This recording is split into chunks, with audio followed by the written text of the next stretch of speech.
ദൈവമേ നീ എന്നിൽ അനുദിനവും വളരണമേ, ഞാനോ കുറയണമേ. വിശുദ്ധ മത്തായി സുവിശേഷം അധ്യായം 8. അക്കാലത്ത് യേശു മലയിൽ നിന്ന് ഇറങ്ങി വന്നപ്പോൾ വലിയ ജനക്കൂട്ടം അവനെ അനുഗമിച്ചു. അപ്പോൾ ഒരു കുഷ്ഠരോഗി വന്ന് താണു വണങ്ങിക്കൊണ്ട് അപേക്ഷിച്ചു, കർത്താവേ, അങ്ങയ്ക്ക് മനസ്സുണ്ടെങ്കിൽ എന്നെ ശുദ്ധനാക്കാൻ കഴിയും. യേശു കൈ നീട്ടി അവനെ സ്പർശിച്ചുകൊണ്ട് അരുൾ ചെയ്തു, എനിക്ക് മനസ്സുണ്ട്, നിനക്ക് ശുദ്ധി ഉണ്ടാകട്ടെ. തക്ഷണം കുഷ്ഠം മാറി അവന് ശുദ്ധി വന്നു. യേശു അവനോട് പറഞ്ഞു, നീ ഇത് ആരോടും പറയരുത്. പോയി നിന്നെ തന്നെ പുരോഹിതന് കാണിച്ചു കൊടുക്കുകയും മോശ കൽപ്പിച്ചിട്ടുള്ള കാഴ്ച ജനത്തിന്റെ സാക്ഷ്യത്തിനായി സമർപ്പിക്കുകയും ചെയ്യുക.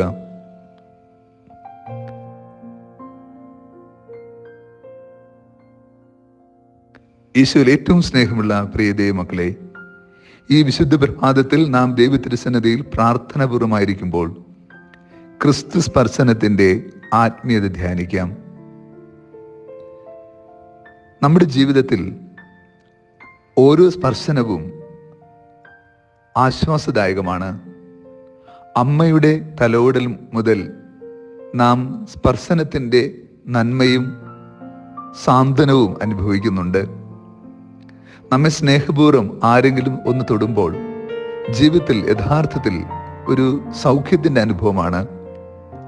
പ്രത്യേകിച്ച് ജീവിതത്തിൽ പരാജയപ്പെട്ടു പോയി എന്ന് കരുതുന്ന നിമിഷങ്ങളിൽ ആരെങ്കിലും നമ്മെ ഒന്ന് ചേർത്ത് പിടിച്ചാൽ, സ്നേഹപൂർവ്വം ഒന്ന് തലോടിയാൽ നമുക്ക് ലഭിക്കുന്ന ബലം വലുതാണ്. ഒപ്പം ജീവിക്കുവാനുള്ള പ്രേരണയും പ്രതിസന്ധി അതിജീവിക്കുവാനുള്ള ശക്തിയും സ്പർശനത്തിലൂടെ ലഭിക്കുന്നുമുണ്ട്.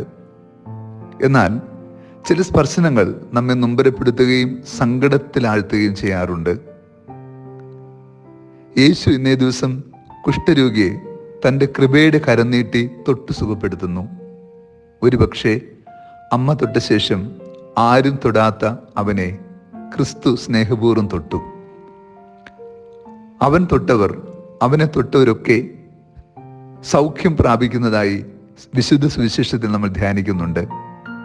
ക്രിസ്തുവിൻ്റെ സ്പർശനം സത്യത്തിൽ വലിയൊരു വീണ്ടെടുപ്പാണ്, വിമോചനമാണ്. ഈ ലോകത്തിൻ്റെ സ്പർശനത്തിനായി കൊതിക്കുന്ന നമുക്ക്, ഈ ലോകത്തിൻ്റെ സ്പർശനങ്ങൾക്കായി കൊതിക്കുന്ന നമുക്ക് ഒരു ദൈവിക സ്പർശനത്തിൻ്റെ ആവശ്യകത ഈ കാലഘട്ടത്തിലുണ്ട്. നാം ക്രിസ്തുവിനാൽ സ്പർശിക്കപ്പെടുമ്പോൾ യഥാർത്ഥത്തിൽ നമ്മൾ സൗഖ്യമുള്ളവരായി തീരുകയും വീണ്ടെടുക്കപ്പെട്ട ജനമായി രൂപാന്തരപ്പെടുകയും ചെയ്യും. യേശു കുഷ്ഠരോഗി സ്പർശിച്ചപ്പോൾ അവൻ പരിപൂർണമായി ശുദ്ധിയുള്ളവനായി തീർന്നു. ഈ കാലഘട്ടത്തിന്റെ തിന്മയാൽ മാനസികവും ആന്തരികവുമായ അശുദ്ധി ബാധിച്ച നമുക്ക് ക്രിസ്തുവിന്റെ സ്പർശനം ഒരു വീണ്ടെടുപ്പിന്റെയും വിശുദ്ധീകരണത്തിന്റെയും സ്പർശനമായി രൂപാന്തരപ്പെടും.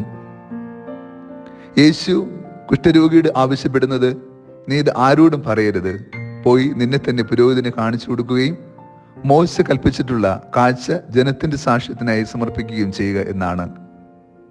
യഥാർത്ഥത്തിൽ യേശു ഇപ്രകാരം ആവശ്യപ്പെടുന്നത് അവൻ സൗഖ്യപ്പെട്ടത് കൊണ്ട് മാത്രം അവൻ സമൂഹത്തിൽ ഇറങ്ങി നടക്കുവാനുള്ള അർഹത ലഭിക്കുന്നില്ല.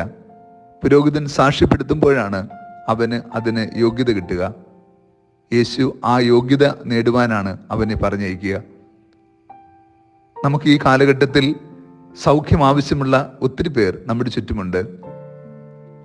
അവരെയൊക്കെ യേശുവിൻ്റെ അടുക്കൽ കൊണ്ടുവരുവാൻ സാധ്യമായാൽ അവൻ്റെ കൃപയുടെ സ്പർശനത്തിലൂടെ അവരെല്ലാവരും വീണ്ടെടുക്കപ്പെട്ടവരായി രൂപാന്തരപ്പെടും.